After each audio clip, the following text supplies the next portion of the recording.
दोस्तों, आपका स्वागत है माँ जगदम्बे कृपा चैनल में। आज हम आपको बताने जा रहे हैं कि सोने के बाद आत्मा कहाँ जाती है।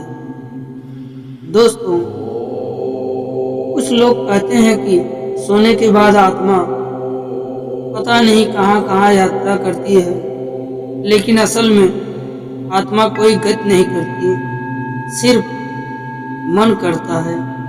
गति मन की होती है। इसलिए भगवान श्री कृष्ण ने कहा है अर्जुन से, नैनम छिंदन्ति शस्त्राणि नैनम दहित पावकम न चैनम क्लेदयन्तापो न शोषयति मारुतः। इस श्लोक के अंदर भगवान कृष्ण कहते हैं कि हे अर्जुन, आत्मा को न शस्त्र काट सकते हैं, न आग जला सकते हैं, न उसे हवा उड़ा सकती है और न ही उसे कोई दुख हो सकता है। वह तो सदा अचल है। आत्मा अचल होने का मतलब यह है कि वह हर जगह मौजूद होती है, तो उसे गति करने की आवश्यकता ही क्यों।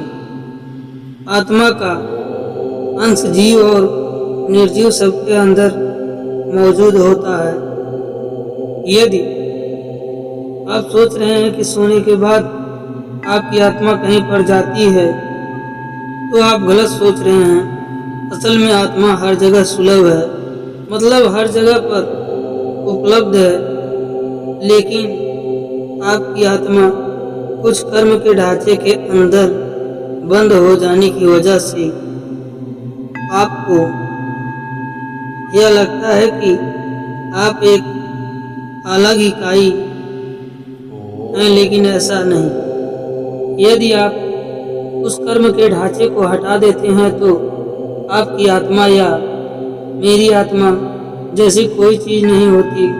इसका मतलब यह है कि सोने के बाद आपकी आत्मा कहीं नहीं जाती, उसे कहीं पर जाने की जरूरत नहीं होती, लेकिन आपका मन गति करता है।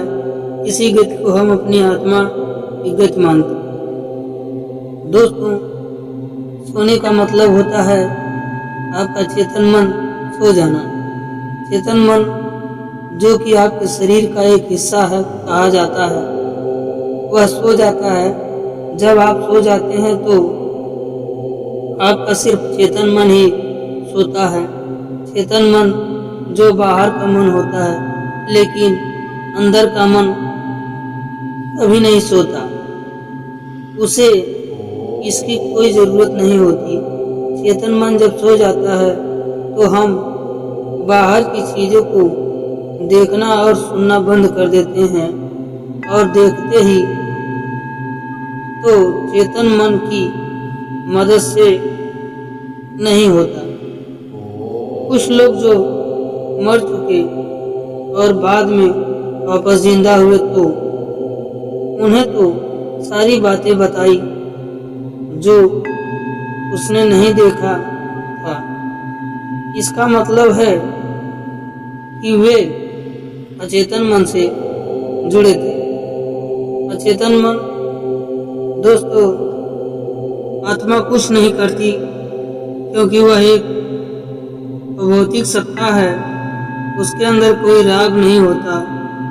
जब हम निर्गुण की बात करते हैं तो वह आत्मा ही होती है। जब हम सो जाते हैं तो हमारा अचेतन मन आत्मा से जुड़कर क्रियाशील हो जाता है, और इसके बाद हम सपनों के अंदर चले जाते हैं। इस तरह से देखकर हमें लगता है कि सोने के बाद हमारी आत्मा कहीं जा रही है।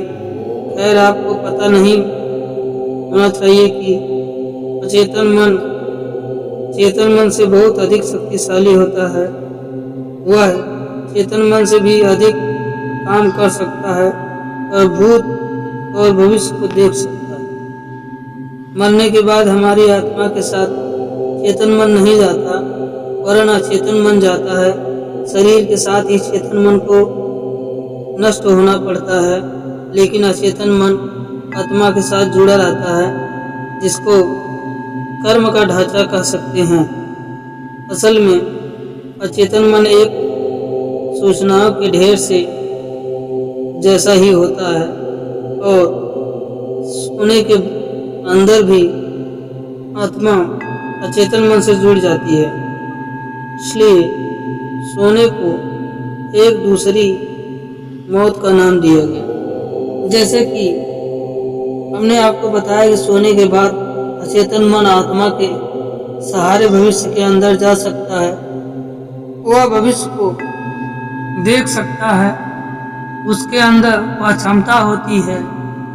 आपके सामने कई ऐसे उदाहरण होते हैं जिनमें सोने के बाद हमारा अचेतन मन भविष्य के अंदर चला गया था। आपको भी कई ऐसे सपने आए थे कि वो बाद में सच हो गए। इस तरह के सपने में हमें तब आते हैं तो हमारा अचेतन मन भविष्य के अंदर जा चुका होता है।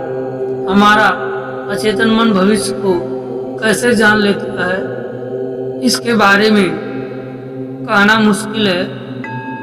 इसका कोई आधार नहीं। यह भी कहना मुश्किल है, लेकिन ऐसा माना जाता है कि जो भौतिक जगत में अंदर घटित होता है वह उससे पहले सूक्ष्म जगत के अंदर घटित हो चुका होता है। इसका मतलब यह है कि हमारे साथ पहले सूक्ष्म जगत में घटित होता है और उसके बाद उसका असर भौतिक जगत पर पड़ता है। कल मैं किताब पढ़ रहा था तो उसके अंदर लिखा था कि सूक्ष्म शरीर का असर भौतिक शरीर पर पड़ता है। आपको बता दें कि आत्मा एक सहयोगी है। यह मात्र सहयोग कर सकता है। इसके कारण संभव है। सोने के बाद दूसरी संभावना यह है कि आपका अचेतन मन भूतकाल को देख सकता है। यहाँ पर हम भूतकाल की चर्चा कई उदाहरणों से देखेंगे। भूतकाल का मतलब होता है कि जो घटित हो चुका हो और उसके अंश आपके अंदर मौजूद हैं, लेकिन चेतन मन उन तक पहुंच नहीं सकता। लेकिन अचेतन मन के लिए इन चीज़ों तक पहुंचना आसान होता है। जब हम संचित सूचनाओं की बातें करते हैं तो उन सूचनाओं की बात करते हैं जो आपने अपने अनेक जन्मों के अंदर संचित की है।